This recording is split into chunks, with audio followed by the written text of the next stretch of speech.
I could start with this production language. Talk to me like a conversation start. That means start the conversation or Jesus Christ, it's all these instructions. Hi, which camera looking? And hi, my name is Corey. And today I'm here with Trinidad. Let me get this right. You're drinking wine, right? Trinidad and Tobago Restaurant Week founder, Shira Mohammed. That's right. How we do? We get everything right? Yeah. That's good. Not bad at all. How are you going, Shira? You alright? Very good, thank you. You're good? You having a good day? A fantastic day. Yeah, we intend to keep. Yeah, wait, look at That's all it takes. That's all it takes, boy. One little cup. So listen, we're running into Restaurant Week. It's one of those times, I have to tell you before we start, right? Right. That when I'm around culinary people like yourself and David Wares and these things, I'm in deep waters. Food for me is sustenance. Mm-hmm. I eat wherever is close by, mm-hmm. wherever is available. Mm-hmm. And I also do this thing where no matter what restaurants I go to, the first thing I ordered when I went there is what I will order for the rest of my life. I'm not changing anything. So you're not adventurous. No. And I also do this thing where if four of us go to dinner, I'll order last.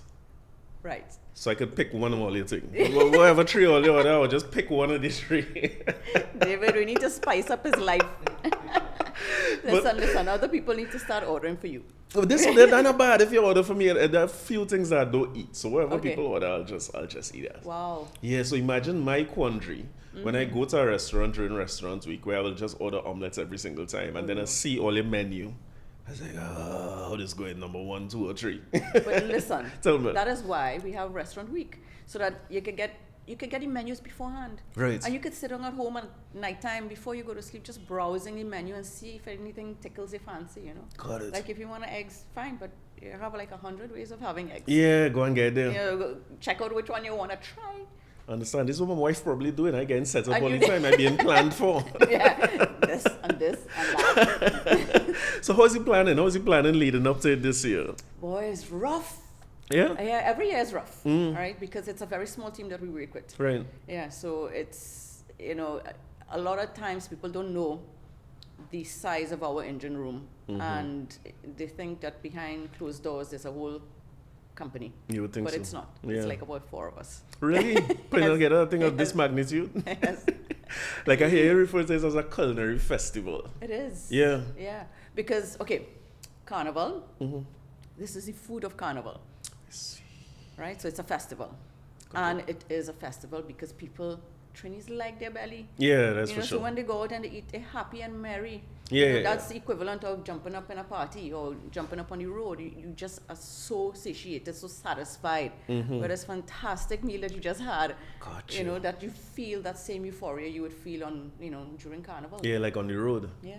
Yeah, so that part is the part where Restaurant Week is catch me every year, right? Yeah. Because the excitement. The food is secondary to me almost. It's like, but I do like the feeling of when I travel. My wife and I are in Miami often, and when you go to a restaurant on a Friday night, it's about energy. Yes. And I find that sometimes here you don't get that same, outside of the avenue and a few places, you don't get that same feel. Yeah. But I would say that during Restaurant Week, you find that it's full, it's buzzing, everybody have energy. Because people come out with the energy. Yes. So there are many things that put together, that contribute towards an experience at a restaurant. And which is why it's called Restaurant Week, right? So it's not about dining outside of a restaurant, it's about dining in the restaurant. Yeah. And you have ambience, from the moment you reach the venue where you're parking. So from that point, it's an entire experience. So you park, you get an easy park. You feel like yeah, it's time to get good. You walk inside, you see a little mirror, you fix yourself. Right. Some gender. Right. Then you are seated. So all of a sudden you're being treated fancy. Right. So you're seated. You get to choose what table you want. Table outside, table inside, air conditioned, no air conditioned, whatever the case may be. You're seated. You sit down. Sometimes they even pull the chair for you. Yeah. Put a napkin on your lap. I mean, you're literally spoiled. And then you're presented with the menu. And I mean, I don't know if it's the same for you, but for me, at that point, I just literally zone into the menu. Anything could be happening around me. Forks could be flying, and really? I'm just like, menu. Really? Yeah, because I am now reading through this menu because I want to make sure and choose the right thing. Quite often, if I frequent a place over and over, I would kind of have already gone through the menu and I know exactly what I want. But if I'm trying something new, which is what happens during restaurant week, Yeah. I really sit down and break it apart. And I try to figure out what ingredients they would have used and how it's prepared and how it's going to be presented. And then, I mean, so choosing my meal is a job by itself. So I need to be focused. Yeah. I'd asking if a friend, right? But do you do this thing where you order something and then your husband orders something else, but you really want to do what your husband orders, so when it reaches, you eat his thing? Of course. Okay, all right. But Just that's the checking. plan. I'm That's just the checking if plan. it was me alone. That's why, you know, I would order my food and your food and Right. everybody's food. You order for the table. Because just imagine the quandary, right? Right. I'm presented with a menu, but I want 3 of the appetizers. Yeah. How are you going to do that? I'm going to look greedy if I order 3 appetizers. So you lobbying I'll across have the one. table? You should have the other. You should definitely have the other appetizer. Yeah. You know, and when it lands, you know, I'll say, would you like to try some of mine? Right. And then I would say, Oh, that's the intro? would you mind if I have some of yours? This is no bueno, no bueno. That's not good at all. But yeah, I understand what you mean with the experience. I have the opposite experience with the menu. As soon as the menu reaches, I get confused. Like I was reading, so I was looking at it just looked like a lot of happening at the time. So I was just listening for what other people. Well, on the next table, I listening to what them order, watch what somebody else gets, and take it like that. You know, what I like to do as well is I like to ask the waiters. I see, What for is this? recommendations. Can you explain what this is? Because sometimes, of course, they have really fancy words. Right. I know we are not all born with information in our head you know, about the menus. You know, it's something that you learn. Right. So I ask a lot of questions. Oh. Sometimes I even ask for the chef and say, well, can you tell me exactly what this is? Because, you know, I'm wondering if blah, blah, blah, blah, blah, how is it prepared, you know?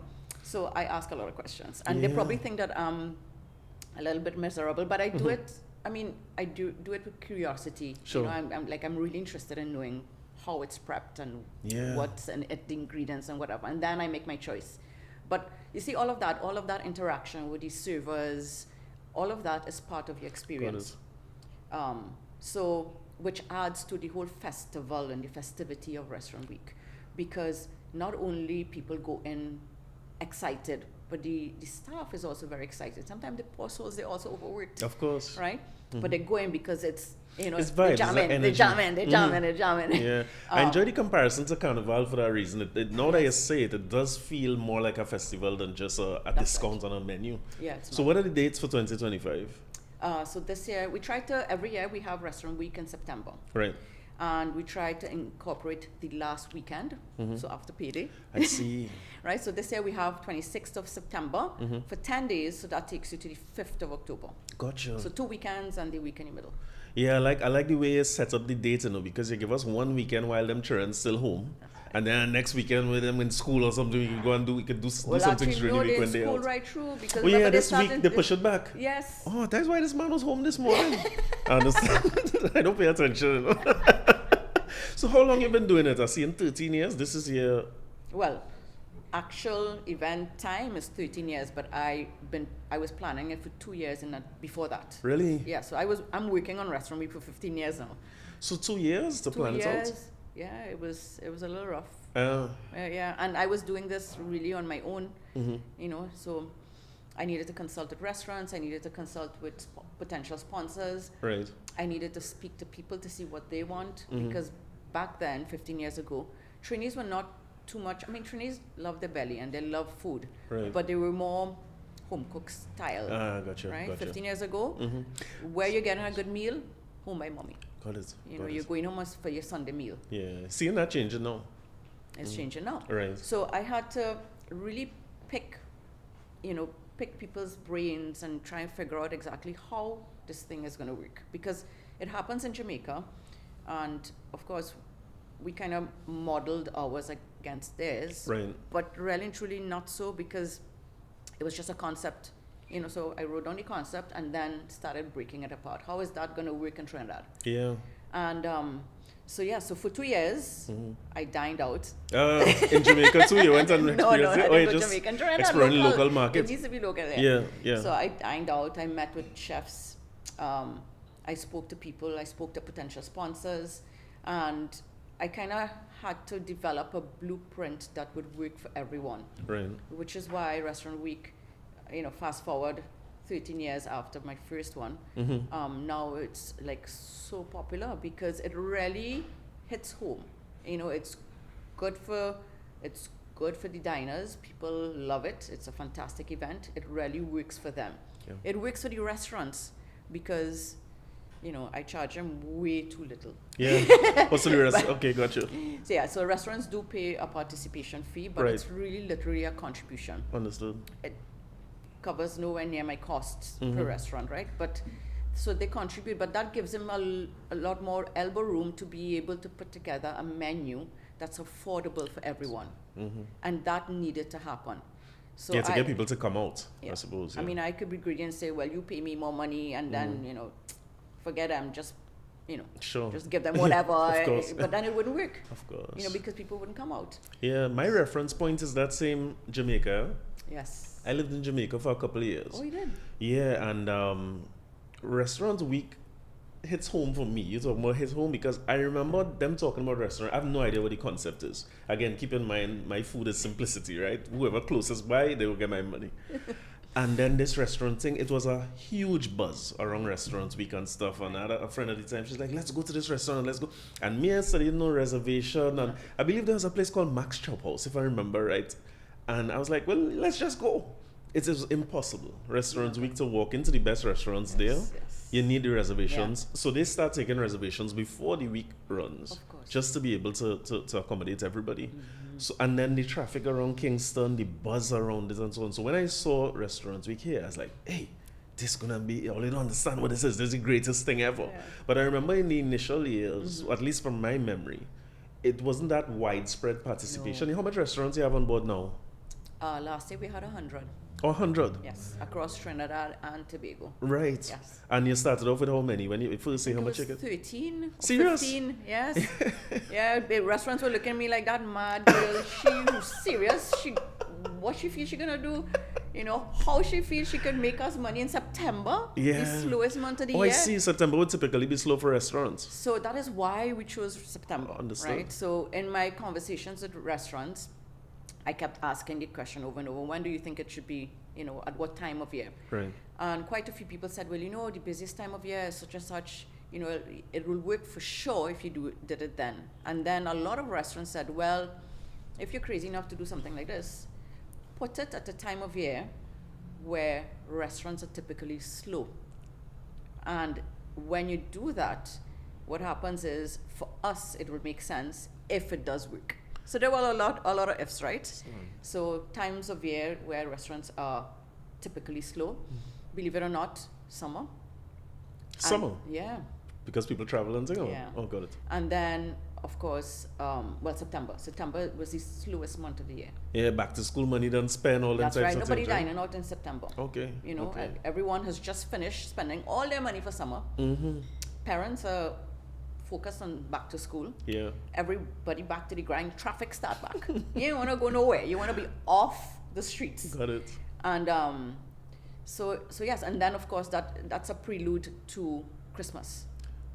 So that's a little lull, right? So September, October is a little. So your first 2 years, you convincing restaurants of mutual benefit. You're trying to get their buy-in. Yes. So I had to choose a time of year that was typically slow. I had a lot of faith in the event and the program. Because I know how much work I put into it, and I know I took a lot of different factors into consideration. So I was certain it was going to do well, right? I was just asking restaurants, please give me a chance. Let us do it, and let us prove a point. Let's see if it works. If it doesn't work after year 2, fine. But prove me wrong. And like when you talk about that, them things sound impossible to me. So you literally have your team.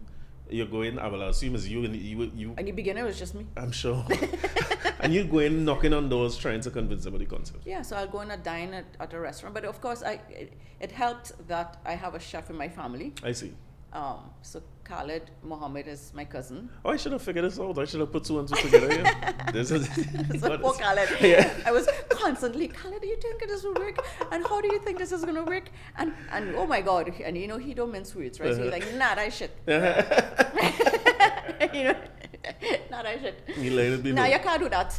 So he was very instrumental in giving me very curt answers But, you know, he pointed me in the right direction. Understand. And then, you know, I would speak to other chef friends of mine because, of course, I love food, right? So I know chefs. Makes sense. So I would speak to them, and they kind of helped me develop something that was worthwhile for restaurants. So the whole choosing time of year was very, very much taking restaurants into consideration. It was a big gamble for me because I'm like, all right, I'm going in with a brand new event in Trinidad where people not too sure about dining out yet. You know, they would rather spend money to go clubbing or go to the bar after work lime. You know, they're not really spending money to go and dine out and enjoy someone's company. That's part of my culture coming from Italy, but it's not part of the Trini culture. Right? At Trinidad, when we're home eating, we seldom eat around the table and have conversations. Everybody grab a plate of food, sit on a couch and watch TV. Or the phone. You understand? So it was a real gutsy kind of move. Yeah, and then you're going in at the slowest time of year too, That's even right. more. But I understand how it could be beneficial to the restaurant, because if you create some traffic for me in my slowest time, so I understand the payoff. Yeah. So how are you making money? Is a money making venture? Is that NGO? How you approach it? Sometimes I feel I should just apply for NGO status, yes? Yeah. Because this is everybody else is making money except me. Yeah, no, the model is really good. The blueprint is really good. The restaurants, cha-ching, Yeah, they're good. cha-ching, cha-ching. So you're getting feedback that the restaurant's making the money. Oh, yes. Yeah. So I actually did a survey. I've been doing surveys after Restaurant Week. Okay. And I do a survey for diners and I do a survey for restaurants. And the feedback from restaurants is, okay, so the smallest percentage increase in sales during Restaurant Week 10 days is 20%, which is a huge deal in the restaurant industry. The largest, believe it or not, is 65%. Discount? No, Oh. increase in 65%? increase in sales. Phew. So Serious? that's huge, yeah. Because remember, during Restaurant Week, people flood restaurants. Restaurants add additional seating, and then they turn over seating. So if you have a restaurant with 100 seats, you're not getting 100 people a day. Yeah. You're getting 300 people a day Understood. because you're seating somebody 100 first part of the day. For dinner, you're seating 100. Then they go home, and then another 100 comes. Yeah, and I remember one we went to in Shogun. I can't remember which one it was. It was new at the time in Price Plaza, and they were participating. Right. And they tell us outright, you have a 1.5. Wow. They say because it was Yes, so so- oversubscribed at the yes, time, yeah. there's like you had to eat and go. Yeah. So I guess you could even there's multiples of that. Yes. So that's how right. you in making money? I don't understand. What's the disconnect? Well, the thing is that because sponsorship is very difficult to get, right? Right. And the event bare bones to make it happen, which is what I've been doing a bare bones event. Like I have so many concepts and plans and lovely dreams about how I would love to see Restaurant Week. You Sure. know, if somebody was to just give me $1.5 million. That's what you need. Yeah, $1.5 million, and let me just do what we need to do.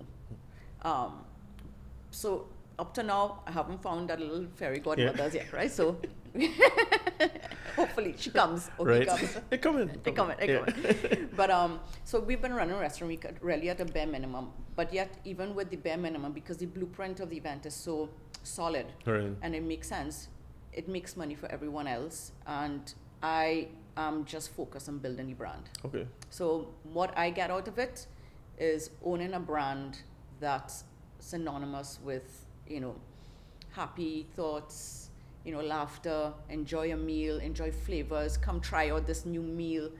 So when I say, you know, what time of year in Trinidad and Tobago do you think you can get the best food?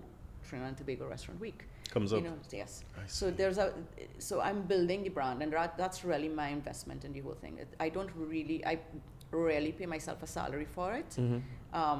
I just, if the event profits on the rare occasion that I do have enough sponsorship and then the contribution from restaurants Sure. adds up and I am able to actually pay all the bills and make a profit, then I take that profit and I reinvest it into the event. So it's been 13 years of me just reinvesting. Pay some bills, reinvest, pay course. insurance, Yeah. pay car loan, reinvest. Insurance. Yeah, Car it's come insurance. back around, right? You know, it's funny because I just finished a course on social entrepreneurship. Right. And the whole purpose of the course really is we used to do entrepreneurship and new venture creation as courses. So entrepreneurship teaching you just some of the things you're talking about. Really? New venture is a little earlier where you have an idea Right. and you're trying to get like seed money and invest in it and get it off the ground, right?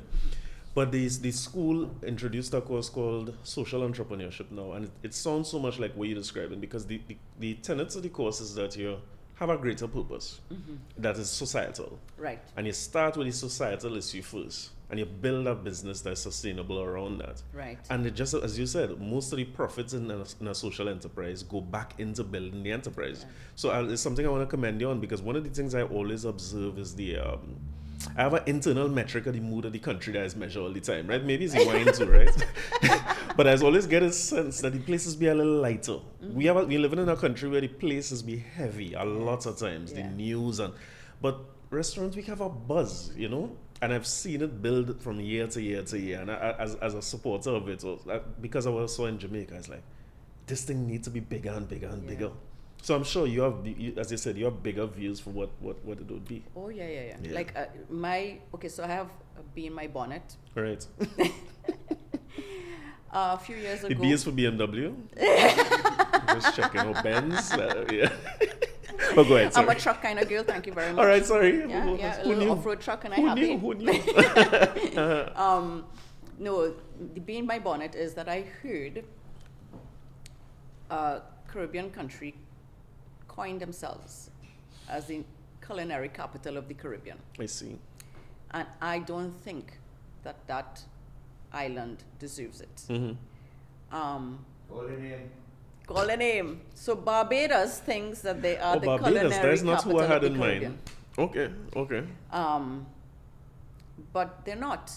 And it's not, I'm not getting competitive here. Sure. But it really is not. Think about when you go, I've gone to Barbados quite a few times, and I can't say that it has left an impression on me from a food point of view. Italy has, right? Portugal has. You know, I could think of a couple countries where I could still taste the food and smell the aromas, right? But Barbados was not like that. You don't taste the chefettes and smell the chefettes, you know. So, as I was saying, I do, however, remember fried fish and hoisin. Right, got it. Yeah. Right, so I think that was fantastic. Known for that, yeah. That was but that was a one experience, you know. So I don't think there was really no grand, you know, vibe on food when I was there. I can say that they probably have the nicest beaches. Right.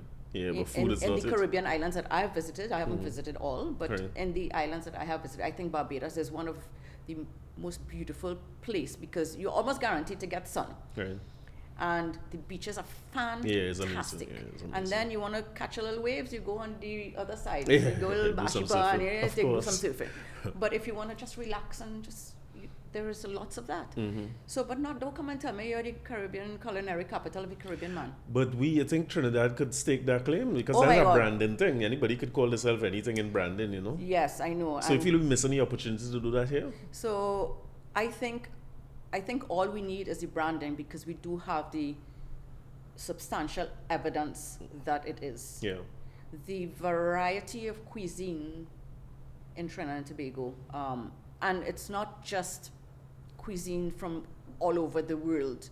It's also fusion cuisine, right? Trinidadians like to throw in their little Trini sweet hand. You know, how to make something Italian taste more Trini. Yeah, put beer in it, you know, just throw. Something. Throw a little Guinness and call it a, you know, of course. Irish soup. Yeah. So, yes, I definitely think that Trinidad and Tobago, we have, the variety here is it's endless. Like I was trying, just to give you an example, I was trying to, on my website, classify or list all the different cuisines that we have. Because ideally, I would have liked to say this menu represents Italian food, this menu represents Chinese food. I can't. I mean, the list goes on and on and on. And for about a year now, I am still there fiddling with this list because there is. I think Trinidadians need a list of their own. Yeah. And we just have. It's simply impossible to classify our food. And that is what makes us so much different than Barbados or any other Caribbean island, I think. Yeah. The variety of cuisines in Trinidad and Tobago, the fact that it's infused with our very own shadow benny. Yeah, right. Big difference. And pat leaf thyme and whatever, right? Big difference. So I think, and the flavors are literally on point. Our chefs, from the youngest chef that you could find to the most seasoned senior chef, they all experiment. And they experiment with local and infuse it into all these cuisines. So it's, I mean, the kind of creations that they come up with, you will never find that anywhere in the world. Not even in a Michelin star. How would you? I'll add to that, right? I do a good bit of traveling around the Caribbean, and I like Caribbean food generally. But one of the things that I find here to support what you're saying is that what you're describing in terms of our variety happens at all levels. Right. Whether it's a high-end restaurant or street food, you find more variety of things all over. And that's one of the things that I saw in Restaurants Week in Jamaica that are dying to see here, because every pan chicken man in Kingston have a Restaurant Week sign next to him. Me don't know if they have the skunks. I don't know what's happened different, because you're coming out of the club 2 in the morning but they have a special. And I wonder how much buy-in you got over the years from the street food side, or is there something you approach it? So the problem with me including street food into Trinidad and Tobago Restaurant Week is that Restaurant Week was really that blueprint that I spoke about. Sure. Is really developed on a restaurant model. Right. During COVID, of course, COVID come around and nobody could go out and eat, right? And I'm like, oh my God, what are we gonna do? What are we gonna do? And then I thought to myself, you know what? The country needs a Restaurant Week. We need, like, I'm so depressed at home. Actually, I wasn't so depressed. I actually quite like being at home, locked in my house, and with my dogs, and I was very happy for that. I'm sorry, I can't go out. Yeah. I have an excuse now. Cooking and eating, playing with my dogs. Oh, I'm sorry, I can't go out. I was plant a little garden. Yeah. COVID for me was fantastic. But anyway, there was the whole world was like. Yeah, of course, COVID. It was heavy. So I decided at that point in time to still run Restaurant Week, and I had to, of course, almost change my blueprint to a red print. It was so different. Yeah. And I created a model where we did, because at that point in time we were allowed to order out. So you can order and pass and collect your food. Sure. So we developed a Restaurant Week that was allowing just takeaways. Right. And then I put myself in the position of the average person, average Trinidadian. How can we take advantage of this? And I thought to myself, I would love to have dinner with my parents. I would love to have dinner with my friends, but I can't because I can't see them. So you know what? I am going to call this restaurant, place an order for food, have it delivered to their house, and have it delivered to my house. And then I'm going to call them. I'm going to call them online, and we're going to do a little video call, and we're going to have a meal together. For people who live together, I was suggesting, take your wife out on a date. Yeah. Order some food, go outside in the backyard, throw a blanket on the ground, and have some food. Take her out of the kitchen. Yeah, lift the spirits. And do things like that, because we were allowed to dine outdoors in your property, on your compound. So I did a series of how to enjoy Restaurant Week remotely, and we still had Restaurant Week, and it was fantastic. You got the support, people bought in. Yeah, it was really good. And the few places that were open for prepping food and so on, a lot of kitchens were closed because they could not facilitate. They couldn't run a whole big kitchen just for takeaway orders, right? So you'd find a lot of kitchens were closed, but the ones who were open joined. And they must be glad for it too, because business would be slow. I mean, if it's almost September, slow COVID, it had to be real slow. Well, it was bad. Yeah, I would imagine. It was bad. Who survived? Good on them. It was a difficult time. Yeah, and we also saw a lot of not chefs, well, chefs as well, but caterers. At that point in time, started catering. So I saw some of that. If you notice now, we have a lot more restaurants open than we had pre-COVID, and that is why, because during COVID, those people would have had the opportunity to try their hand, sample a little food, just start selling food. People, your neighbor buying, and whoever buying, you delivering, they come in to collect. Of course. And that is how, all these additional little cafes and little popped up. Yeah. But during Restaurant Week, so during COVID, the whole model had changed. Pre-COVID, I would never have allowed a restaurant to do takeaway for Restaurant Week because it's all about the experience Yeah, and parts of the dining experience in. gone. I see. But then I realized during COVID that people were very open. And post-COVID now, people asked, can we still take away? And if it's one thing that we do, I don't know, I might be a crazy lazy for doing this, right? But I read all the comments on our social media page. Good on you. And sometimes I jump in and I respond. So I'm very plugged into what people like and don't Any like. feedback? And I realized that majority of Trinidad and Tobago wanted the option to take away for whatever reason. You know, you don't feel like dressing up and whatever, you just want to pick up some good food, you want to take part of Restaurant Week. So now what we have is we have opened up Restaurant post-COVID to dine-in or takeaway options. Gotcha. But of course, that still excludes the street food because street food does not have a dine-in option. And I would make exceptions for like a food truck who has a tent outside and can prepare a little seating area so that they could fit into the model of Restaurant Week, dine-in and takeaway. Yeah. But I cannot open it up to just stand up at the side of the road. Yeah, and that was eat. one. I got you. Well, one of the things I saw, and again, it's foggy for me if they really had discounts. Or, like at one point, I used to wonder, Yeah. these street food people, are they really participating or is it a marketing tactic? Because the thing is, if you put the Restaurant Week sign by every, let me use doubles as an example, then you get real coverage. And people know about it a lot. Because one of the things I do see in your comments a lot is people say, we didn't know it was Restaurant Week, you know? So how do people find out about it? So Restaurant Week is really, again, lack of sponsorship limits the amount of advertising we can do in traditional media. So I do radio, I do TV, I do press, but very limited, Right. because those things cost big bucks. Of course.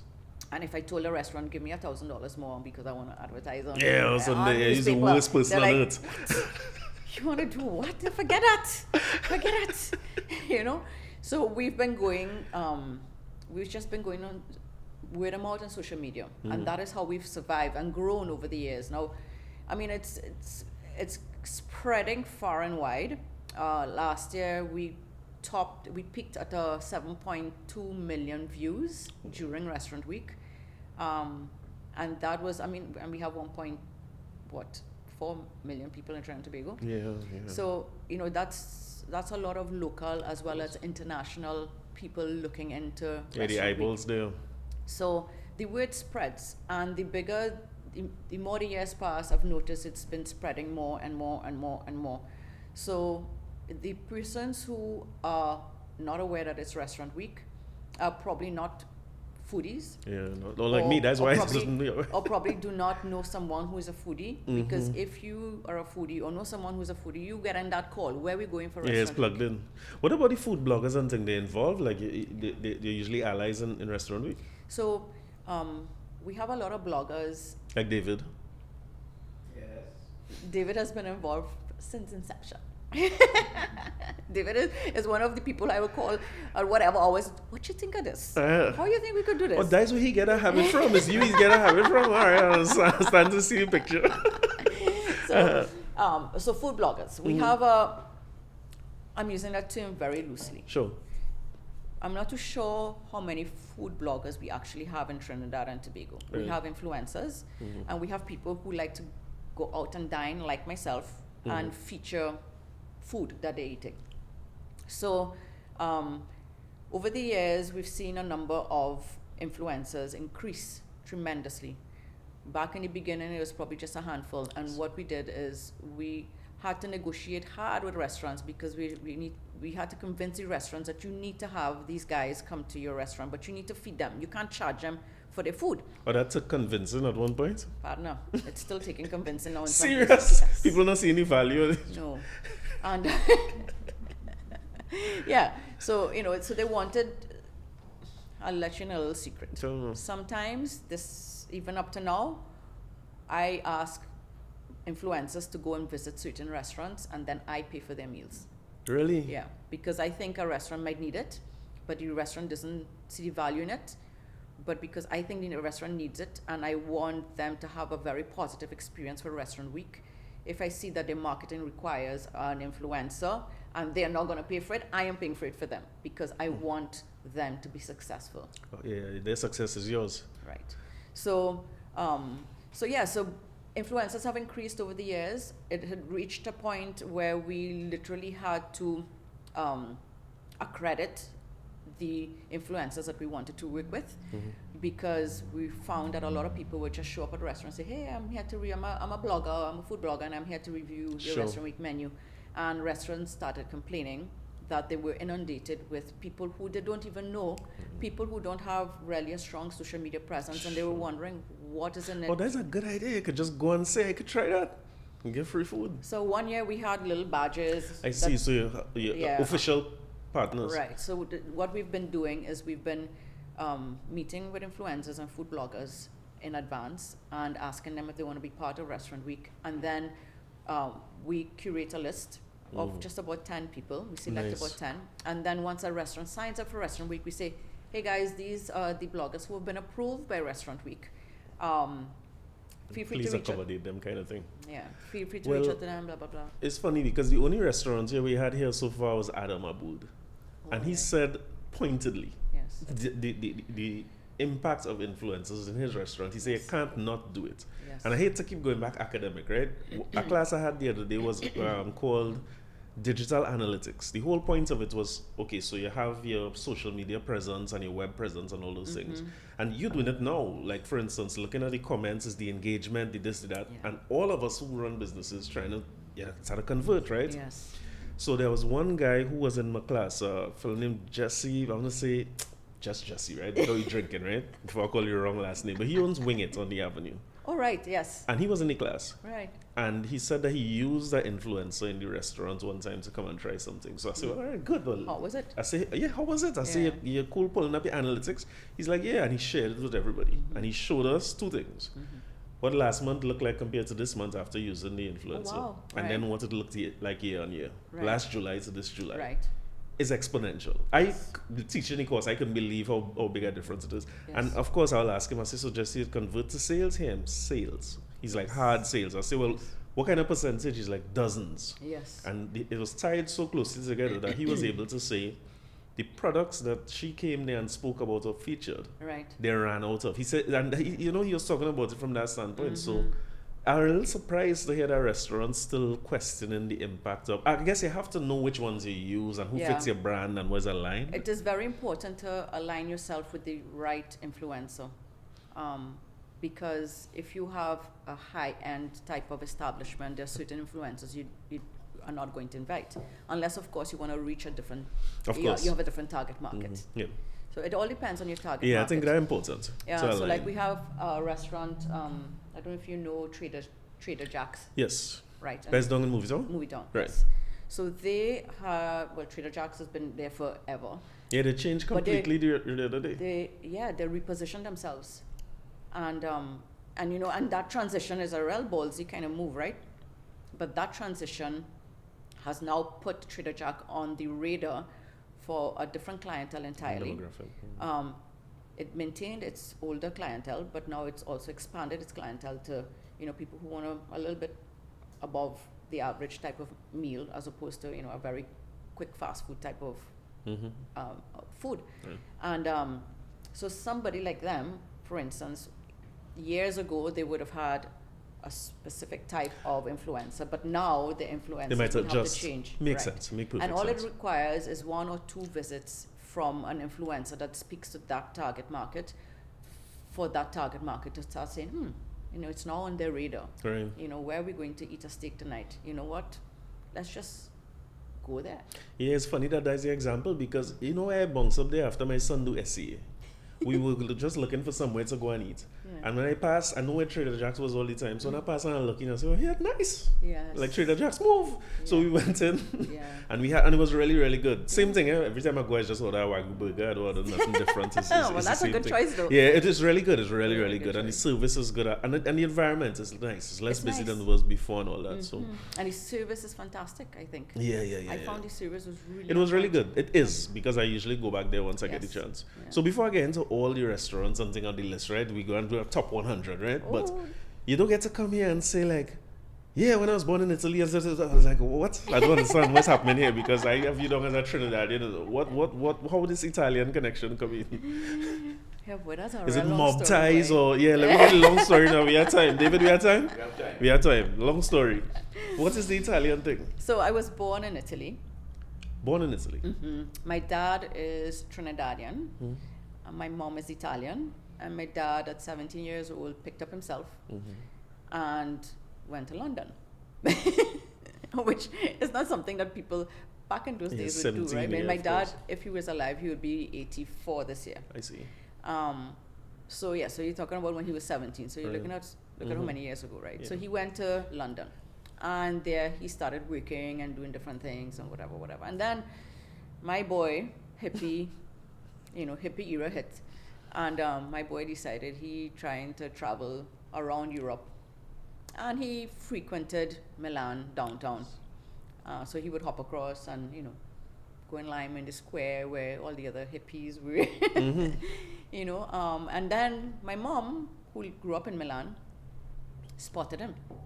Can't take care of a Trini man Boy, when you see. yeah, Well, I boy. shouldn't say that. Pause. You can't take care. So at that point in time, he had nice long hair, and he's like Indian Portuguese mix. Right. So you can't really place him, but he looks. My mom used to say he looked like Sandokan. So Sandokan is like a European Tarzan. All right.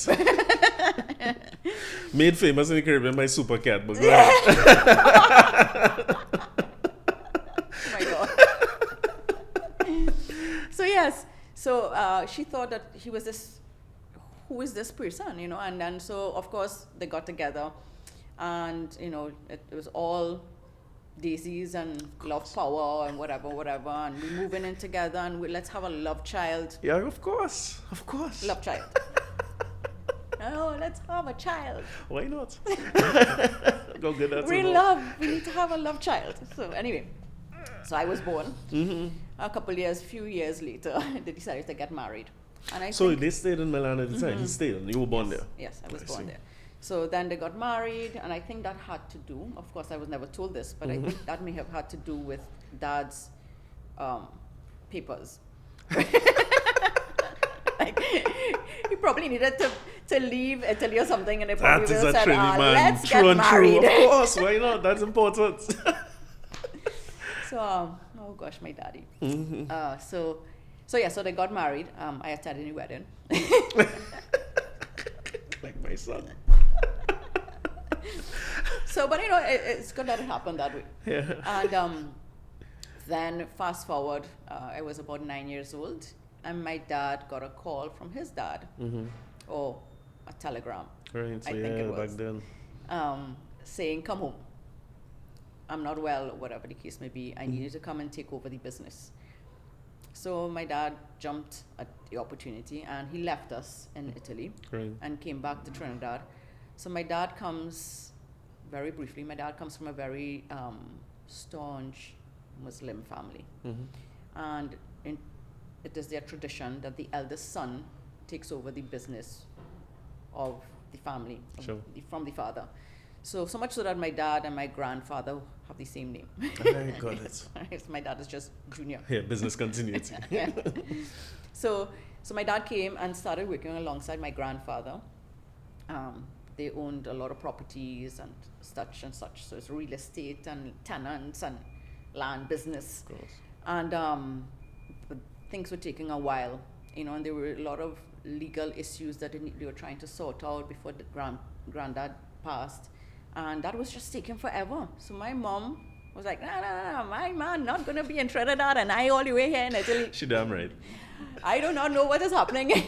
I don't know what happened I down could there have in that told mommy what was island. happening. So she says to me, honey, I'm going to meet your dad. All right, okay. Now, because I was a love child and I grew up in an environment with lots of love in the house, Right. I spent a lot of time growing up with my grandmother, my grandparents. So from Friday to Monday morning, I would be with Granny, Right. and then on weekends, on like long weekends and holidays and stuff. So I grew up with my granny just as much as I grew up with my parents. So when mom decided to come join dad, it was no problem, you know, because I just stayed with my granny. We sold our apartment in downtown Milan, which is now the fashion district. And I'm like, Yeah, you gotta hold on to that, right? Anyway, so we sold the apartment and I moved in with my granny and my parents came to Trinidad. After a while of them still being here, they're like, you know, this is really taking long. And then I started having a lot of abandonment issues. Even though I was very happy with my granny and very happy being in Italy, parents, yeah. I just felt abandoned. And I can only realize that now. Back then I did not know what I was feeling. All I know, all of a sudden, I have mommy issues. I want mommy. You know, and when she would call, because back in those days we would schedule a call once a month. There's no FaceTime, no WhatsApp calling and all that. And they used to have to go and borrow somebody's phone or go to in Independence Square. There was the textile building, was it? Textile, yes. Right. And in the textile building they had little phone booths, bank, yeah. and they would go there and make the call. So, you know, we look forward to the once a month call. And then it got to the point where my grandmother said, no, the child is suffering way too much. Let her at least come down for summer holidays. And I came for summer holidays and never left. What age was this? I was 9. Oh, so wait, before we get to when you reach here, what's life like growing up in Milan? Because when you hear Italian grandparents, there's always a story. Oh, no, it was beautiful. So I grew up in Milan. I was born and grew up in Milan, but my entire family is from a region called Bassano del Grappa, which is in the Veneto region of Italy. That's northeast. And that's where Prosecco is from. I see. From good stock. Yes. Very good wine. Edit that out for my wife. I call her hair spot. She'll be like, take us. No.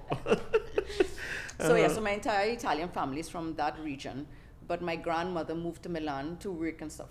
And that's where my mom was born, that's where I was born. So my granny, my mom and I, we all lived in Milan, but the rest of my family is from this region, which is quaint little towns, cobblestone streets, you know, cows, lots of cows and sheep, you know.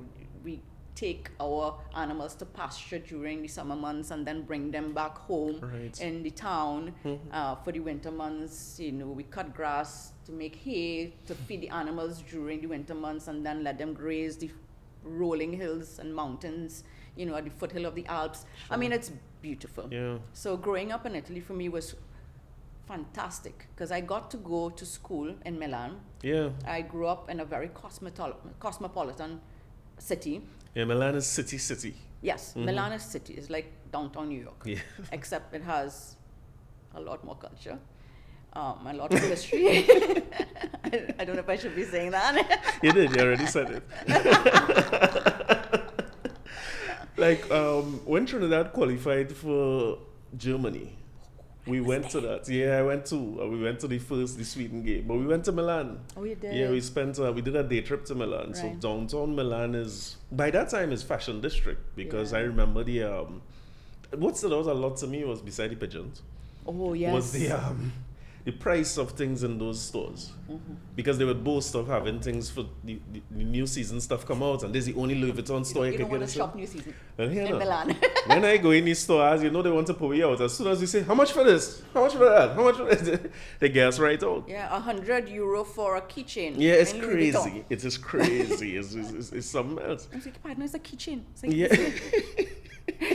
Yeah, and then I remember, what was the name of the church? Is it Duomo? Duomo. Yeah, it's a huge, I mean, that is... Yes, that cathedral. That culture shock for a Trinidadian going there is amazing to see. And of course, we go on in the we realize service going on, and we just say, "Oh, look at that! This is we just there to put we out again. They put we out everything we try to do in there. Have you seen the size of the doors and the Duomo? Yes, the size of everything. It is shocking. It's like how they make my first thought was how. This type of structures that they have would look like 100 feet off the ground. It's crazy. How they raise that? Yeah, the level of detail and thing on it is something else. And I remember leaving the city with an impression, something I'll never forget because it's such a big shift from what I know as a Trini who just stayed in Trinidad all my life. So I can imagine for you coming from there, you talking Italian all that time, you're not talking in English and thing. No English, boy. So it's a big shift for you having to come to So my parents did try to get me to speak English while I was in Italy. So I went to English lessons, where I would learn like Tom and Dora, Dick and Dora, play with the ball, That's things useful. like that. That's helpful. And then they sent me to a pool to do swimming lessons, because Trinidad is an island, and Italy is not really an island, and the nearest beach to Milan was quite far, so we didn't see water. You gotta swim. Up to that point, I may have seen the sea, not Right. even the ocean, but the sea, I may have seen it twice in my life, right? So I had to learn to swim. I had to learn to That's speak important. English. Yeah. Came to Trinidad as, for holidays, and then refused to go back home because, of course, I want to stay with mommy and daddy. But I couldn't speak. So I could speak English, and I could only speak Italian. It was a huge culture shock, because not only did I leave Italy speaking Italian, and really and truly, Dick and Dora, or whatever their names are, didn't help me at all, because I land here and I'm hearing, "Wham boy, Yeah, we seen. go over so." That's and not this English. stroops thing. I'm like, Yeah, you learn to shoot at 10. Life is good. I didn't know what was happening, but of course I was very excited at the beginning, right? Mm-hmm. I was very excited. So I kind of took everything in stride, but I also moved into my grandfather, because we lived with my grandfather, who lived in an estate house in the middle of Arena Village. Well, you moved San from Rafael. Milan to Arena. You Yes. ain't come in tongue self. You gone. So we moved to Arena. We moved to a very Muslim home. Muslim as in Muslim. Sure. Muslim. So your upbringing in Milan was religious at all, or?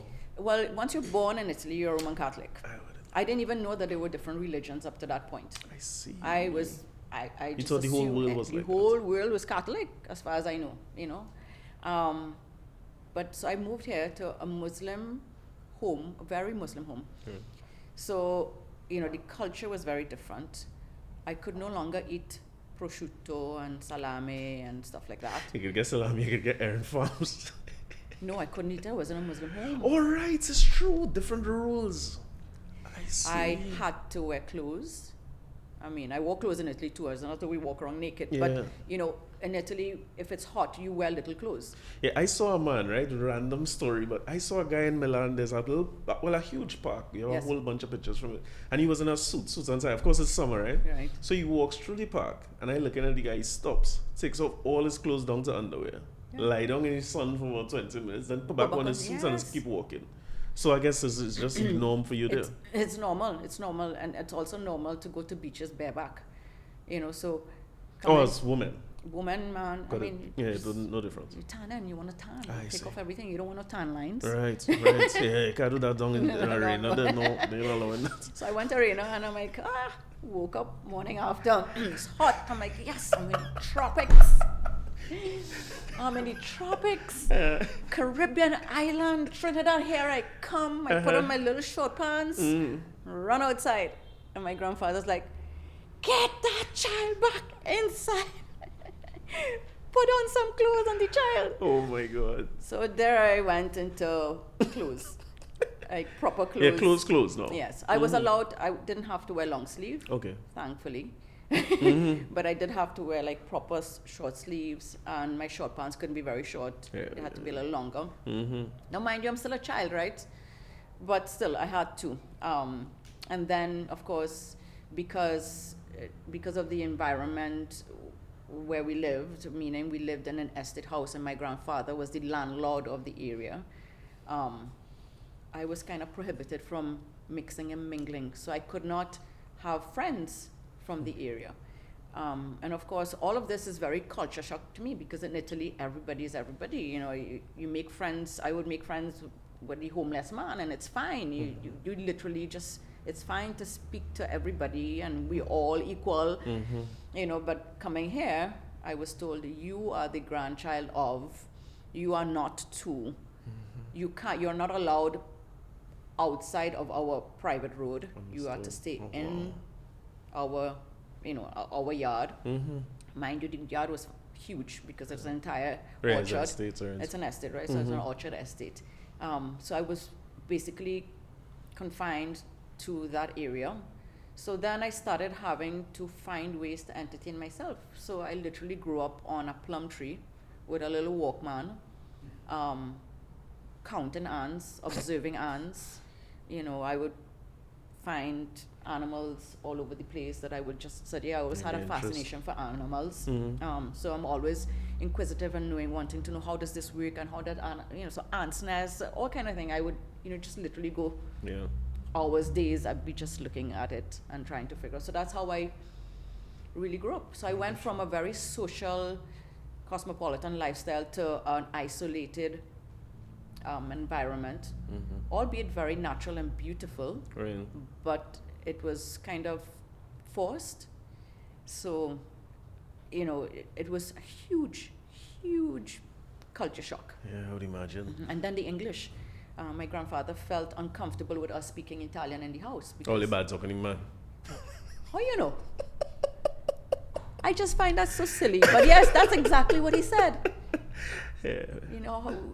We can't speak Italian in front of him. So I was also kind of like, I can't speak. Oh, yeah, that's a big, at that age especially. So I stayed home and I looked at Sesame Street, tried to get my English up and running, and then went into Standard 5. So you went into school and you reached at Standard 5? Yeah, but I stayed on for like about 6 months to try and get to learn English, like Trini English. Yeah, Trini English is right. Like our English. And then I went to school, but when I went to school, it was still the English that I was learning was on Sesame Street and from listening to my dad speak to my grandfather, because my mom didn't speak English either.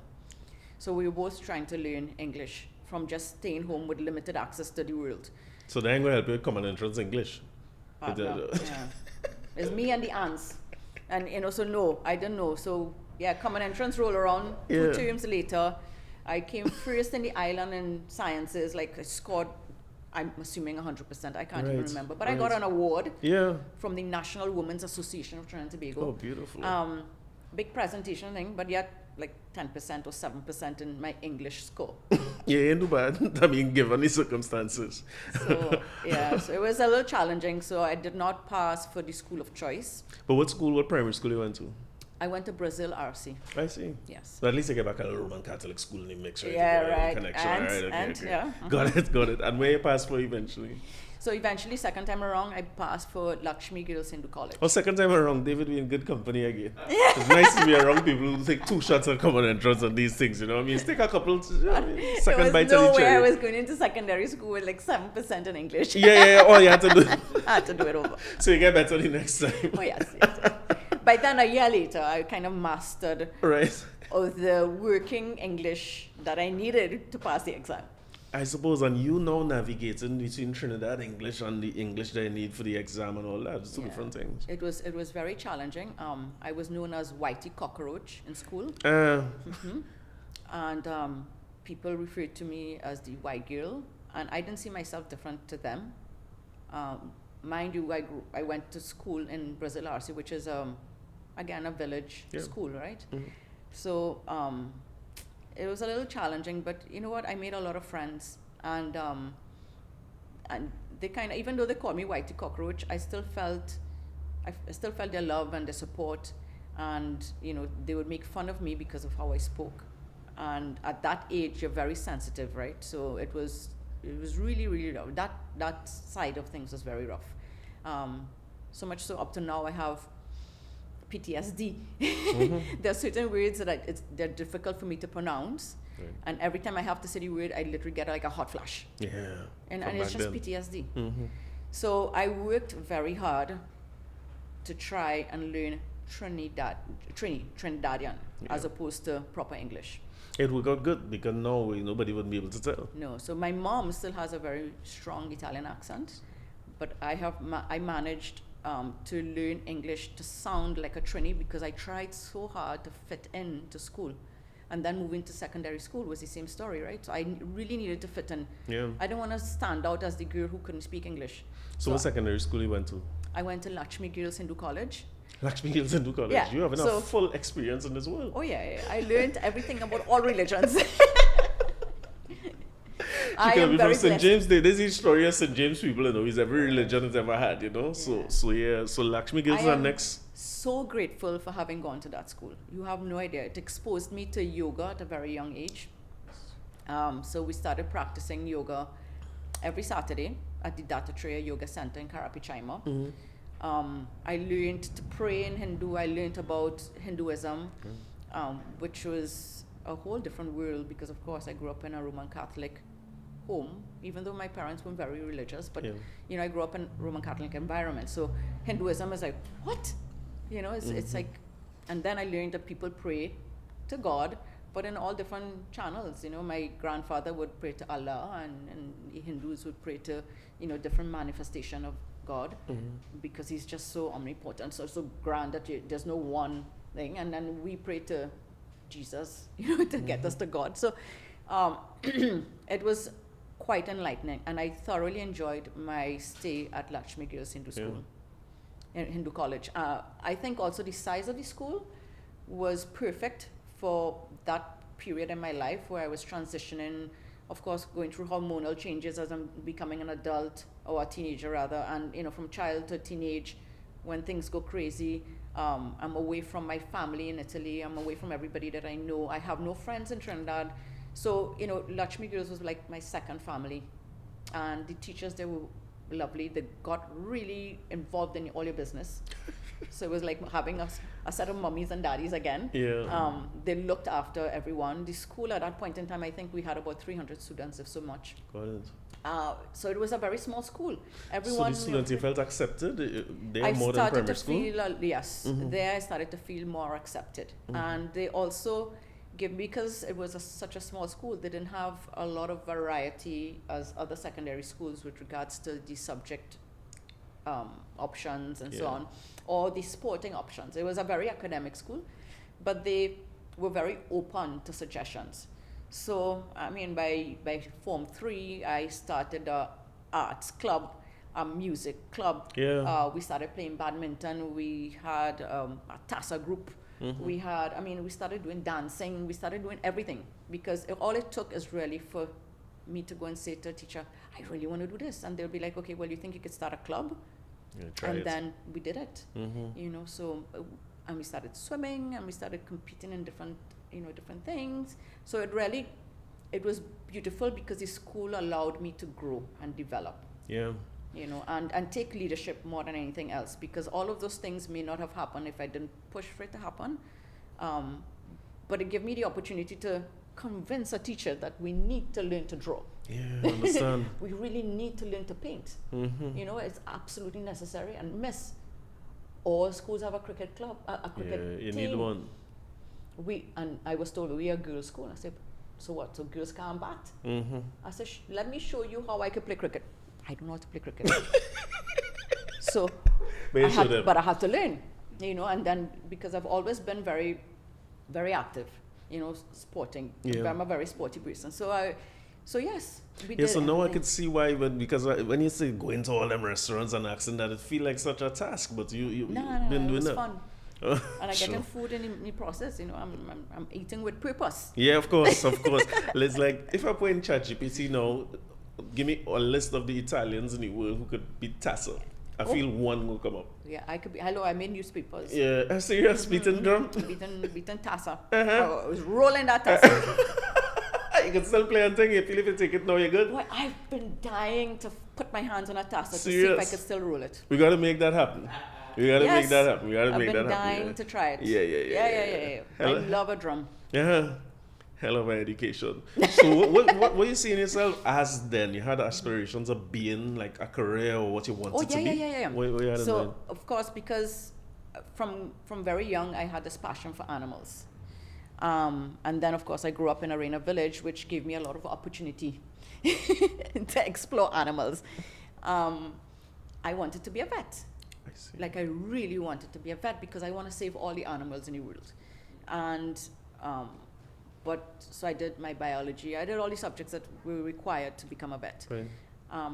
But no one really told me that after secondary school, you'd have to pay to go to university. Oh, you thought it was your CXC, you know, your CXC I thought it was like, vet. yeah, well, I got university, I'll become a vet. That. So that posed a little problem, because, you know, my family wasn't very affluent. Sure. We've wealthy, stink rich with land. Yeah, but I Like don't. a real land.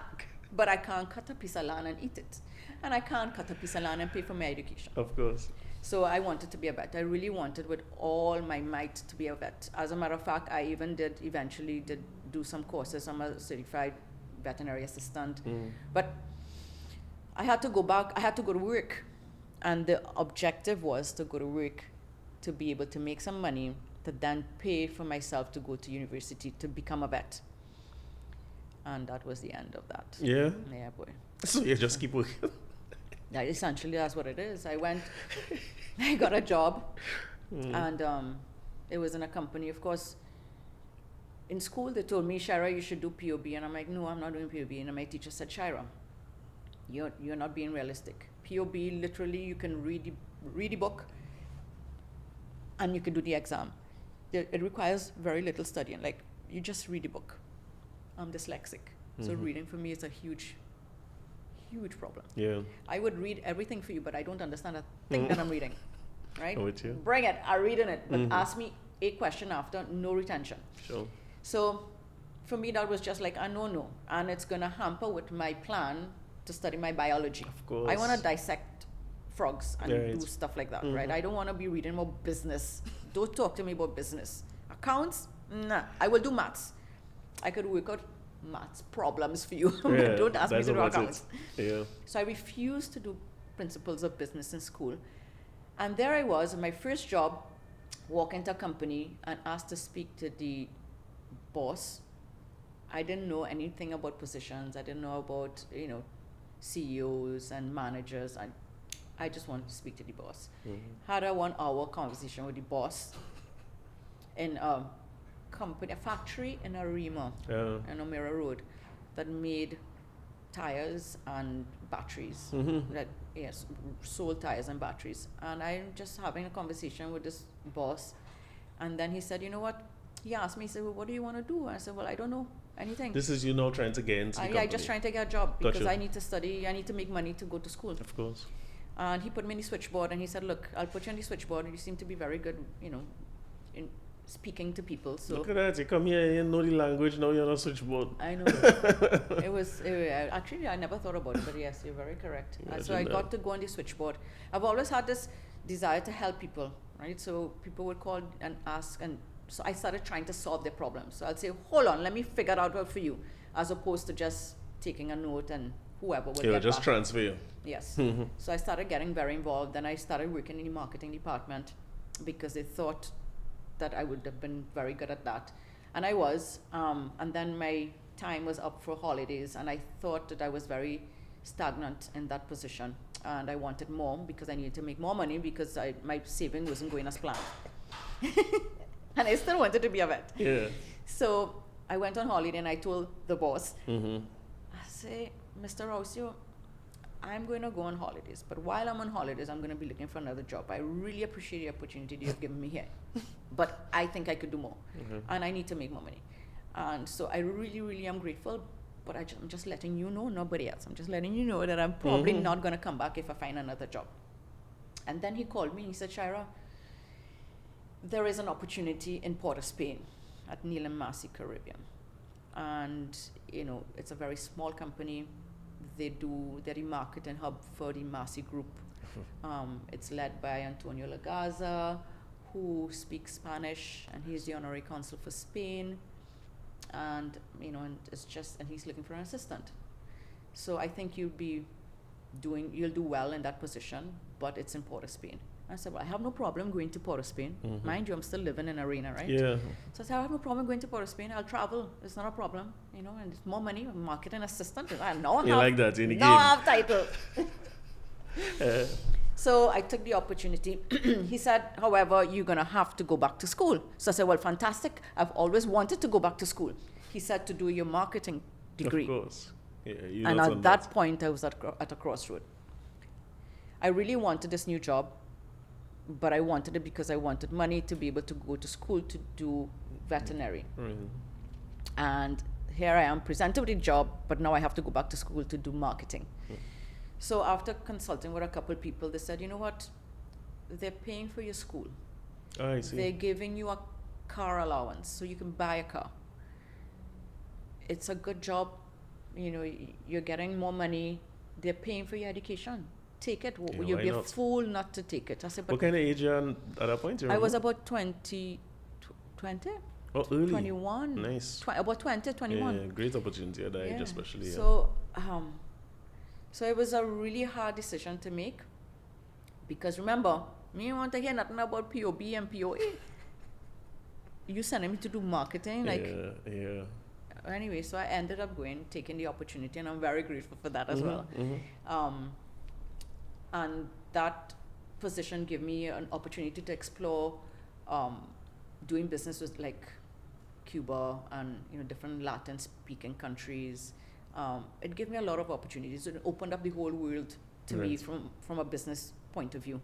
And I went back to school and I did my marketing degree in public relation and advertising as well. So I have that. So with that under my belt now, I started moving around within the Massey group, and my dream of becoming a vet just got further and further and smaller until it was just like a wish. Right. It was just a dream and it still is a dream actually. Right. Yeah. Yeah. Because I have a puppy home getting some trouble. I'm gonna get a dog right now. Maybe it could be you.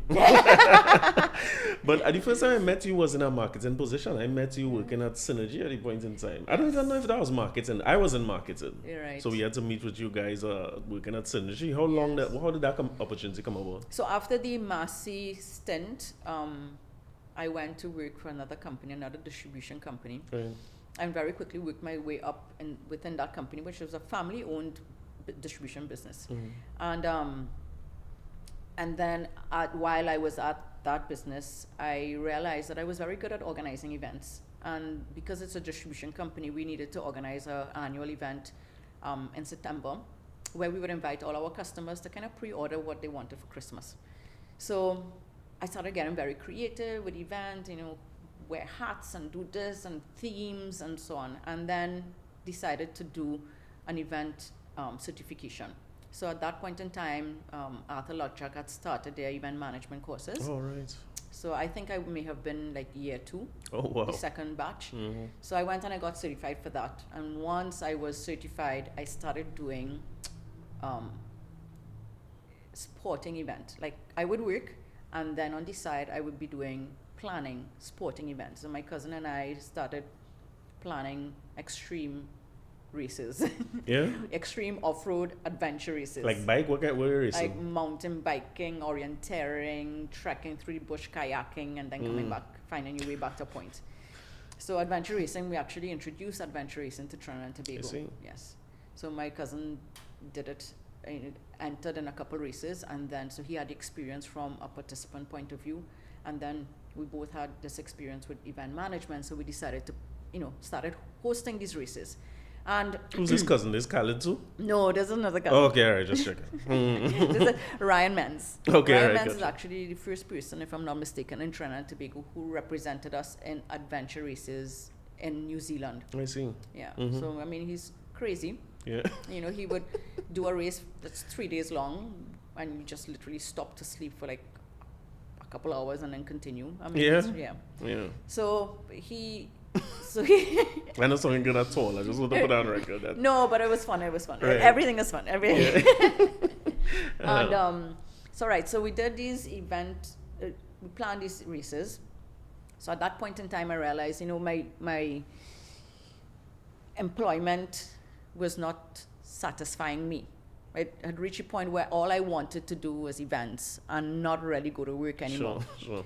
So I I left the job, very good terms, but I had to say, look, I need to do this events thing. And it was very, it was a huge step for me, because I'm moving from a secured income, monthly income, which at that point in time was a good income. I had just gotten married, and I was pregnant, and I just had a baby. So, there were a lot of financial factors to take into consideration, but my passion for events gave me the strength. That and Mark Fojo. Yeah. So there's this gentleman called Mark Fojo who met with me once, and he said, Shira, you need to have your own business. And I'm like, are you crazy? And he said, no, you really should. And he actually helped me start up my business. And with his support and the support of my husband at the time, I left my job and I started doing event management. So more and more we started doing more and more races, more and more extreme sporting activities and events all over. And then at that point in time, Synergy TV approached us because they wanted to cover one of the events. So I started working closely with the producers of the show. I can't remember which show it was. But so I started working very closely with the producers because, of course, as an event manager, production is very similar. Project management, event management, production, they're all very similar. Yeah, cousins. Yeah. So I started working very closely with the production crew. And after that, they offered me to come on board to help produce shows. So, of course, I just started my business. Yeah. Money tight. Oh, they offering you as a job, not as a contract, like a business? No, it was a contract. Okay, good. But good. still, it's another client. I'm looking at it as Tight another client, an actual official client, as opposed to me just doing races. Sure. GSK came on board as well as a client. They nice. tried me out, and they're still my client today. Yeah, nice. Yeah, 20 years later. Wow. So yes, I started working with Synergy on different productions. Peter C. Lewis came back from wherever he went one time and thought that I needed culturing. Yeah? Yes, because I didn't know enough about black culture. So he gave me a magazine called MET Soul something. Anyway, it was a magazine that spoke a lot about black music and black culture and whatever, because he thought that, I needed more culture. Like, even up to now, I have a problem identifying races because I grew up just knowing everybody's everybody. Same. Ask me to describe somebody, the last thing I would say is what their race is, because I still don't know. Yeah, gotcha. Like, I can't tell what race you're. Oh, well, I mean, that's good. Right? I don't know. I can't tell what David is. Me neither. Kalalu. So he said, listen, if you're going to be working Synergy, you need to know about I guess. all sorts of cultures, right? All right, it makes a lot of sense now. And all I listen to is Guns N' Roses. I don't know nothing about anything other than Guns N' Roses and Soca. Yeah. I love Soca. Really, you did? Yeah. Okay. But, I listen to my Queen, my George Michael. That's Right. who I listen to. So he's like, nah, Shira, you need to. So he brought me this magazine and he handed it to me. He said, go home and study. When I flipping through this magazine, I saw a puke bag. Airplane, you get a puke bag, right? Yeah. And this puke bag has a set of notes in it. So I was like, oh my God, I'm reading something I'm not supposed to be reading. And then I open it, and I'm like, call them. I said, Peter, that puke bag you left in there, was it a mistake? He said, oh gosh, I forget. I was just writing down some ideas, but I forgot it in there. So you could read it, it's fine. So I read it. And there he was pretty much outlining a concept where he wanted to do an event or a show that would foster the development of soca artists, young and upcoming soca artists in Trinidad and Tobago. So I read through it and I was like, me, I love to help everybody. I'm like, oh, this is fantastic. We can get a lot of youngsters to come out, and expose them so that people could start hiring them, I love the concept. So that was my first project. So Synergy Soca start on a puke bag is what you're saying? That's right. We had to get Peter to come here. Yeah, up to now, Peter's asking me, where the puke bag? Where is Yeah, the puke boy, bag? that some should be I framed. keep finding it and then losing it and finding it and losing it and moving around. I'm like, So it still exists. It's somewhere. It's somewhere. Beautiful. I think it's in my warehouse. Right, Yeah, it's nice. storage. It's safe. Gotcha, good. It's good, real safe. Good. But I don't know where, but it's real safe. So that is what happened. So we did Synergy TV Soca Star for a couple of years, and then we decided. So you were there, the original one, the first? Yes. Yeah, because I remember the original one was when Fireball winning. Yes. And the second one was where we got involved, because at that time our company was representing Sony Ericsson. Right. So we had a sponsorship deal, Yes. and they had seen the show, the first one, just in traveling here. Oh, really? Yeah. So that's they would nice. come here several times a year to meet with, at that time it was B-Mobile and Digicel to sell their phones and stuff. Yes. And Nokia and BlackBerry was dominant. Yeah. So they were always looking for avenues. So they actually brought that to us. Right. They said Synergy Soca. I was like, Oliver, well, I'm so glad, because I was like, I would have never thought. Yeah. The only promotion we had run before that was a artist by the name of Robbie Williams. Okay. You know, white rock artists. Right. And they keep trying to push this thing. That's why I was in Jamaica too, same company. Right.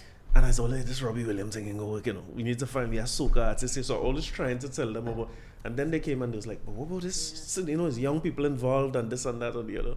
And that's how there was a guy who used to work with there too. I can't remember his name. Mm-hmm. But I remember coming to you all and we've had the initial meetings. That time you all were at upstairs the post office there by Amar building. That's right. Yeah? Yes. And TC was the host and that kind of thing. Yeah. Like people, But actually that was, you're correct, because we started off at the top of Gordon Street. That's where it was, the big glass. Yeah, so it was, and we had this big block. Gordon Street and all right. near Napa. Uptown. Yes. Yeah. It was a little office. It was the ecstatic office. That's true, it's the ecstatic office. Yeah. I remember some of the initial videos. Well, some of the things I'll never forget about Soca style. Some of the initial videos, I guess they're teaching youths how to deal with the band and all that. And they used to have the band play and go off key and see how the artists respond. Yes. Well, they really put them youths through some things. You know? Yeah. But it was not really. It was good. The country latched onto it. Yeah, and actually from that first year with Fireball, one of the prizes that he won was a free management contract for a year. I see. But they had nobody to manage him. Oh, serious? I'm like, you cannot say you're going to give a management contract and not manage. Yeah. And what are we going to do now? And I'm panicking. And of course, Peter's like, meh. Yeah. Don't worry. We're going to figure it out. Something will happen. Something will happen. And I'm like, no, until I was told, well, if you were so concerned about it, why don't you do it? You take it on. I said, well, I do not know how to manage an artist. Well, he said, well, you'll learn. Like everything else.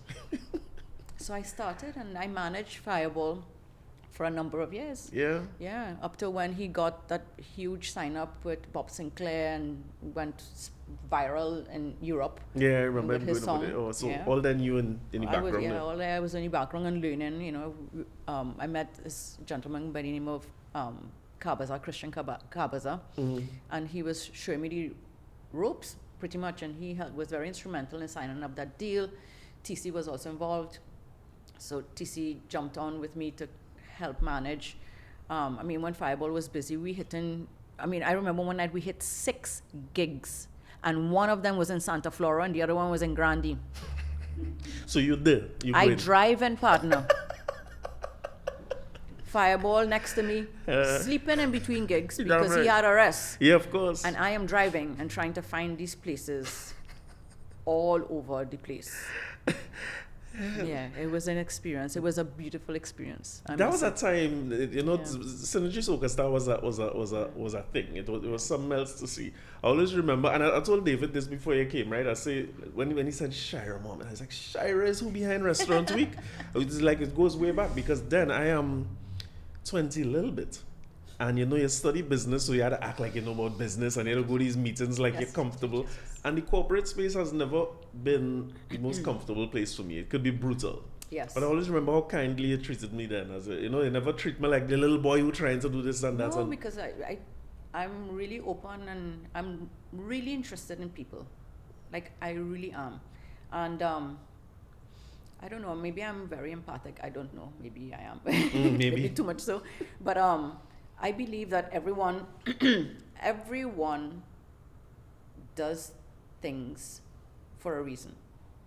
So, you know, there's a reason for every single behavior. There's a reason for every single action. And whether the action is positive or negative, that doesn't matter to me. What matters to me is why.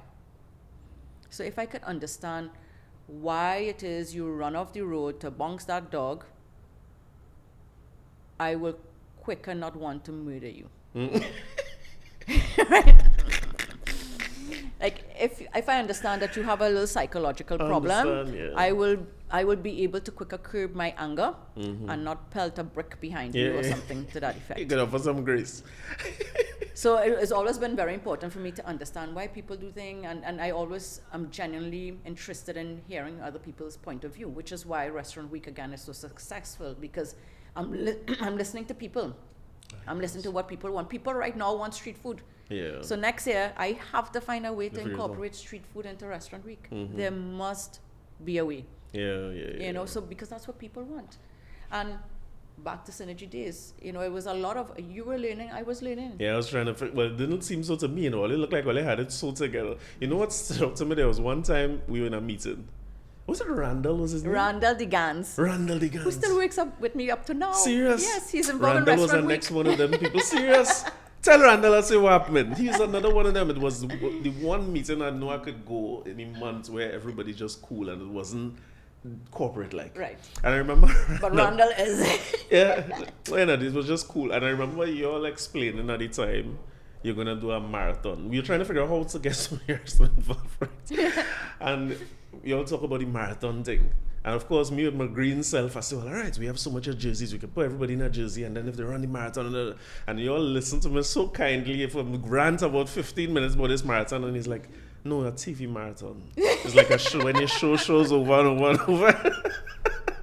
But it just felt like that space. And I mean, now that I say it like that, before now, I would never think that you're learning. And, you know, and TC was so, I mean, he was experienced. He was around a long time by then, but still learning. Like, I remember things, just being behind the scenes, it was amazing how much was happening on the fly. Yeah. Like somebody would just talk to TC and then it turns into something that you're seeing on TV. You learn to, no comment is a bad comment.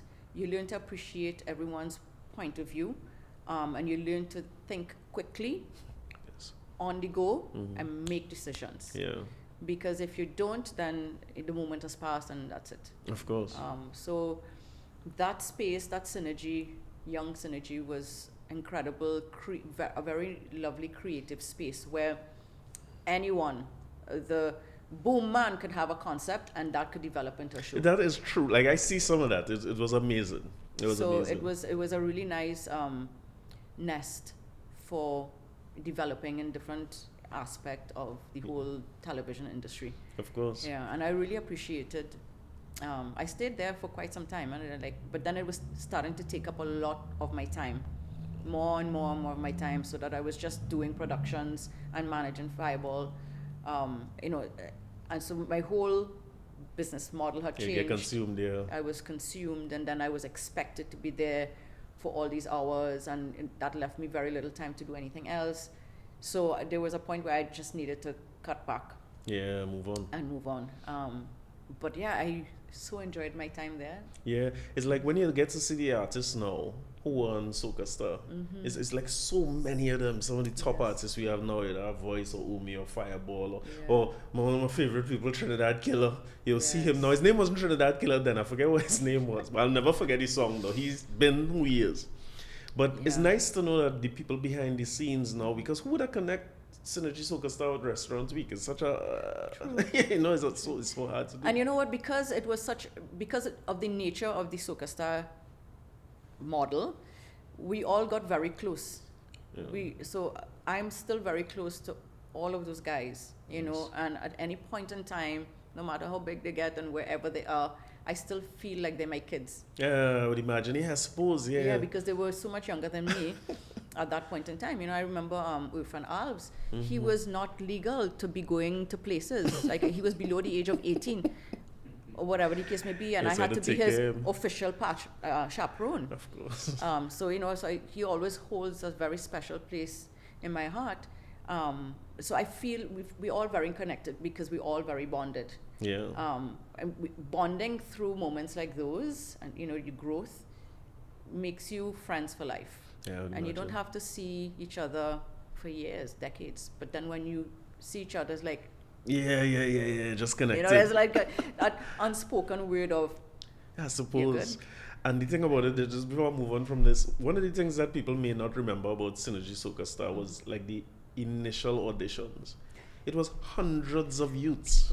It's people. You know, you might see the show in the end where you have, but it's hundreds of youths. Yeah, we'll be missing things like that now here, you know? Yeah. We'll be missing some spaces like that. Yeah, I remember those days, boy, those auditions would go on for hours and hours and hours. Our poor panel of judges, Carl Beaver Henderson, Auntie Carol.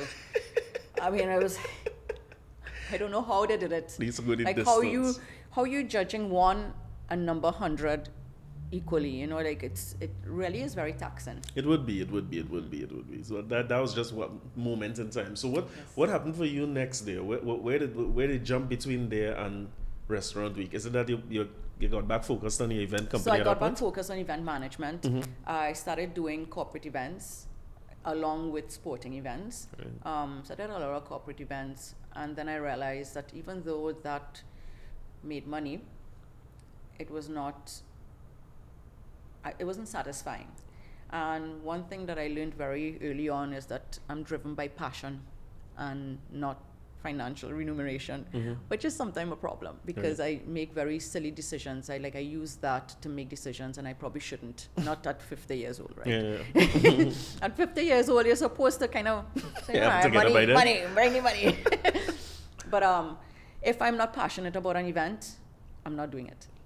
And that's basically what it is. And as part of my, growth, I think that is how Restaurant Week was born.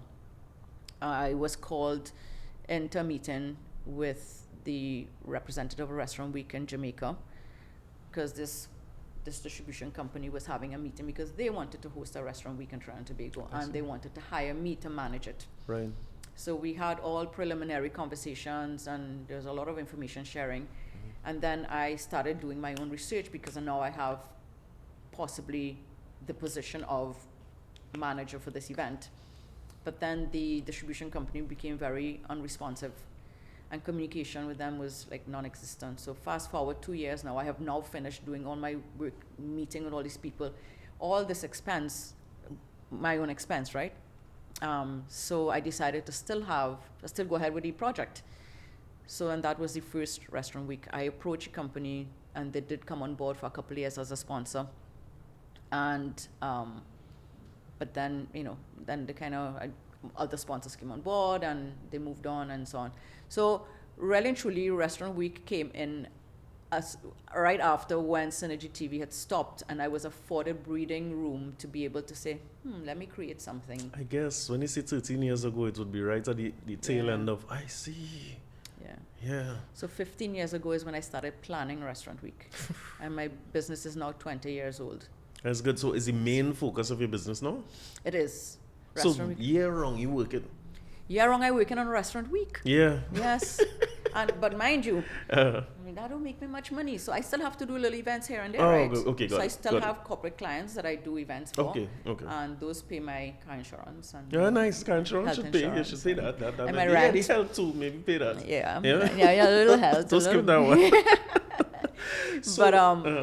So I still do a lot of corporate events, but my main focus is Restaurant Week, and it's always at the back of my mind, meaning I could be knee deep into an event in the middle of the night at 3 o'clock in the morning, and I'm sound asleep, and I have to wake up at 5 o'clock to go somewhere to set up something, and I would wake up at 3 o'clock and make a note on my phone, this year for Restaurant Week I want this. Gotcha. A passion. It's just a passion, and Understood. as well as I don't have anyone telling me no, I can't, and that's so Restaurant Week is all from here. Yeah. Everything that happens for Restaurant Week, I have decided on without anyone telling me no, you can't, and a million reasons why you should not. That's easy to come up with in this culture. You usually hear that. Yes, a lot of times. Yeah, and especially when you're doing events for other entities, right? So, especially corporate Trinidad and Tobago, they have so many guidelines and rules and red tape and whatever, and this needs approval and that approval, and that word needs to change, and this word needs to be blah, blah, blah, blah, blah, blah. By the time it's over, I'm like, well, this is... It's not your event. I'm not going to charge you for creating an event because all I am doing is executing. Yeah, you facilitate it. I got you. Right? So this gets to be yours end to end. This gets to be mine, so I get to do what I want. I like that. So who's some of your sponsors? Who's some of the tried and true people that have been here over the years? You have some of them people on our list? Yeah, we have financial institutions have been Really? very supportive, yes. So we've had Scotiabank and Republic Bank both on board. Oh, nice. And, they were each on board for like a 3 years contract. So I'm very grateful for them. The distribution companies came on board in the earliest, but now they don't find it useful because and it may not necessarily be a good fit for them either. And I agree with them. And that is because if AMCO is sponsoring and AMCO has these wines that they would like to promote for Restaurant Week, it is in their best interest that the restaurant serve those wines. Right. It's also in their best interest that the restaurant only serves those wines. Of course. But who's going to tell 100 restaurants you could only sell these wines? You can't. Yeah, they're responding to the customer. Right? So it's for distribution companies, the model for sponsorship has to change. Now, and it has changed. What they do is they actually approach restaurants and offer them specials. So they use Restaurant Week as an event to generate sales, like a boost, like a cash cow. Of course. You know, so yeah, because their sales had to be slower in September too for restaurants. Understood. So they would do run specials and offer specials for restaurants who are partaking in Restaurant Week. So that is their approach. But of course, that doesn't bring in any money. Yeah, of course, it doesn't benefit you. Right. So I still have to, play Chip Chip Charlie. Yeah, but you need more ideas. Chip Charlie. I don't know, that must be Italian. I don't know nothing about that. Try to make $1 out of 50 cents. So you twist. Definitely Milanese. Anybody like else know this? That is not you don't from know here. Chip Chip Charlie?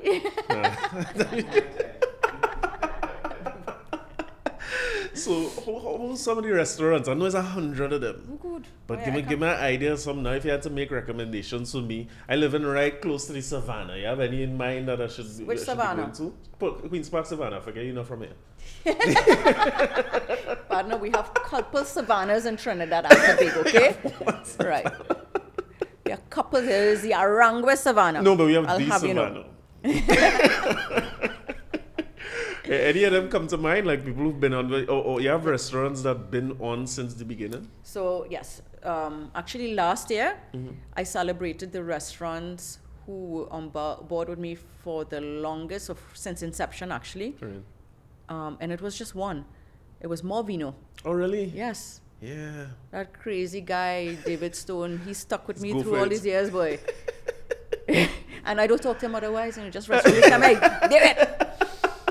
My best friend. Yo, you on board? In September, buddy. Yeah, that's in September, buddy. Yeah, and it's funny because when I was looking at some of your interviews, the media interviews, I came across the influencers who would talk about it, or food bloggers, whatever we call them. And a few of them more the opening in South and that kind of thing. So, yes, because during Restaurant Week, there's a lot of exchanging of ideas and a lot of introductions and a lot of trials and so on. So restaurants would get an opportunity to meet all these influencers. And that continues. It doesn't stop just at Restaurant Week. It continues. Their relationship with these influencers would continue. It's the same way that a restaurant would introduce a new dish or prepare a special menu just for Restaurant Week. And on that menu, they would introduce creations that are off menu. Things that they don't normally... Yes. So the same way that works, right? So they create these fantastic combinations, or sometimes not fantastic. Right. And they try it during Restaurant Week, and that's like the test. Makes sense. And if it's good, then they put it onto their menu, the regular menu. And that has happened a lot of times with a lot of restaurants. So Restaurant Week is not only a time where people go out and enjoy themselves and dine, and that's what happens front of house. Sure. Behind the scenes, a whole you have a crazy chef saying, how can I fit plantain and this and that together and call that whatever, and how can I create this, how can I blend these two flavors? That is what happens leading up to Restaurant Week, and that does not just happen overnight.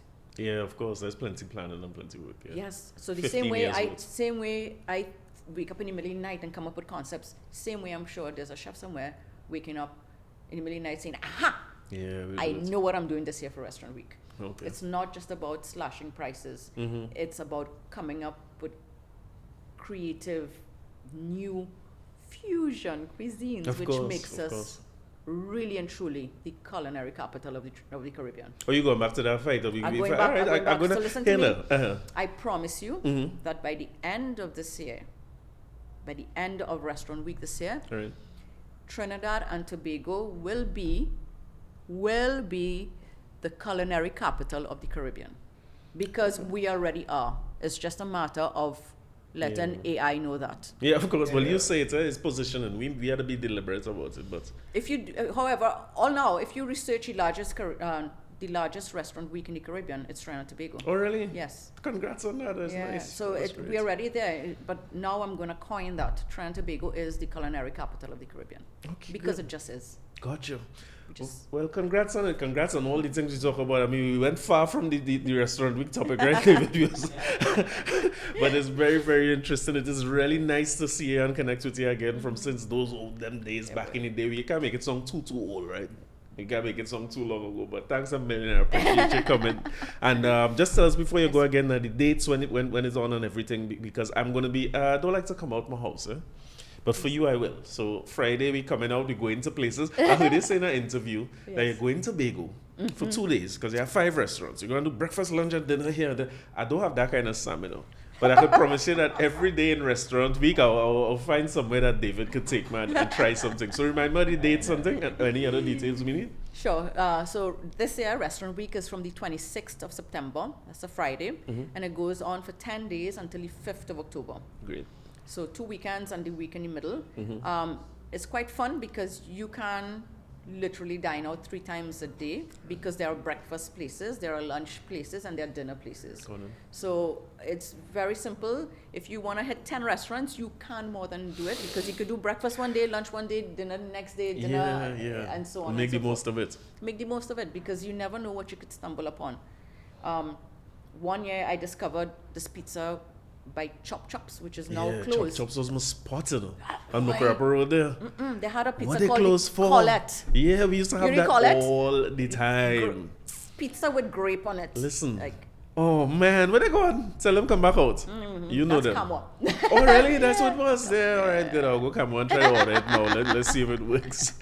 But congrats on it. You'll see us around for Restaurant Week, and I'm looking forward to having you back to talk about however it changes. Because I'm an advocate for the street food too. Yes. So when you figure it out, let me do this again. I have a couple models in my head, but it's taking, like Restaurant Week, it's taking some time to actually happen. So because I want to have it right, you know, I want to make sure that get doubles back to $1. Well, hello, that's actually part of something that I'm working on. Right. Not $1, but you know, but down close to, yeah. Good. Well, thanks very much. This was nice. I appreciate it.